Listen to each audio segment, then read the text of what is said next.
Shalom Bapak Ibu, Saudara yang dikasihi Tuhan.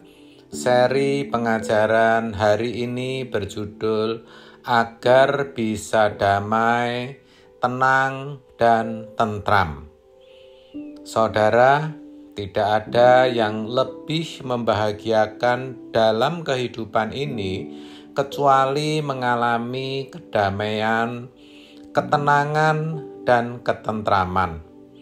Apa artinya menjadi orang terhormat, kaya, memiliki kedudukan dan jabatan, kalau hatinya tidak ada kedamaian dan ketenangan? Tetapi faktanya demikian.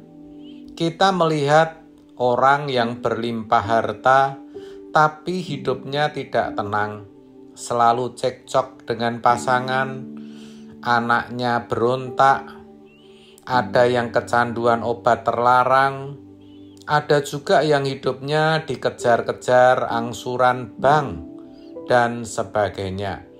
Bukankah hidup yang demikian tidak tenang, dan itu sia-sia, saudara? Sebagai orang percaya, orang yang mengerti kebenaran, kita seharusnya jauh dari itu semua. Harusnya kita tidak mengalami itu semua. Harusnya kita bisa hidup dalam kedamaian.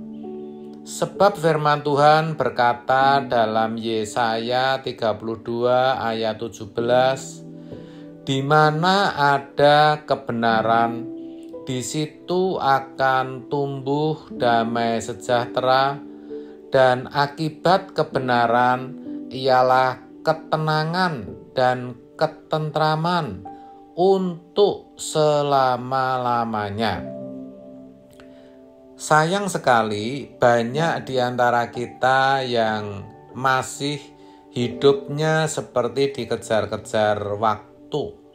Istilah bahasa Jawanya kemrungsung. Orang yang kemrungsung, hatinya pasti tidak tenang, tidak ada damai dan rasa tentram. Kenapa? Jelas ayat tadi berkata, karena tidak ada kebenaran. Ke gereja sih, ke gereja. Juga mendengarkan kebenaran, yaitu firman. Tetapi firman kebenaran itu tidak bertahta di dalam hatinya. Dengan demikian, dalam hidupnya tidak ada kebenaran.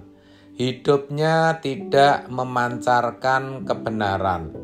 Hidupnya tidak mengenakan kebenaran. Firman yang didengar dan dibaca belum menjadi daging, tapi masih ada di kepala sebagai pengetahuan saja. Itu sejatinya yang menyebabkan tidak adanya kedamaian, ketenangan, dan ketentraman. Sekarang kita jadi mengerti, saudara, bahwa firman itu harus kita kenakan, harus kita praktekkan dalam hidup. Tidak hanya kita dengar saja. Kalau tidak demikian, sesungguhnya percuma saja kita ke gereja, percuma kita menjadi orang Kristen. Sebab tanpa mempraktekkan firman, sebenarnya kita belum bisa dikatakan beriman kepada Tuhan Yesus. Masalahnya, memang tidak mudah untuk mengenakan firman di dalam kehidupan keseharian kita. Kenapa? Karena kita sudah memiliki kebiasaan-kebiasaan yang salah, yaitu kebiasaan-kebiasaan yang tidak mengutamakan firman. Pada umumnya, kita lebih mengutamakan hal-hal yang lain, seperti pekerjaan, kesenangan, hobi, berita atau informasi melalui media sosial, dan sebagainya. Itu semua menyita perhatian kita sehingga sejak dari bangun bahkan tanpa sadar sampai kembali tidur tidak atau kurang memperhatikan firman, apalagi mengenakan dalam hidup, apalagi mempraktekannya, saudara. Padahal firman itu harus selalu nempel, harus selalu melekat, harus selalu menyatu dengan diri kita sepanjang hari. Dikatakan dalam Ulangan 6 ayat 6-9 demikian. Apa yang kuperintahkan kepadamu pada hari ini, haruslah engkau perhatikan.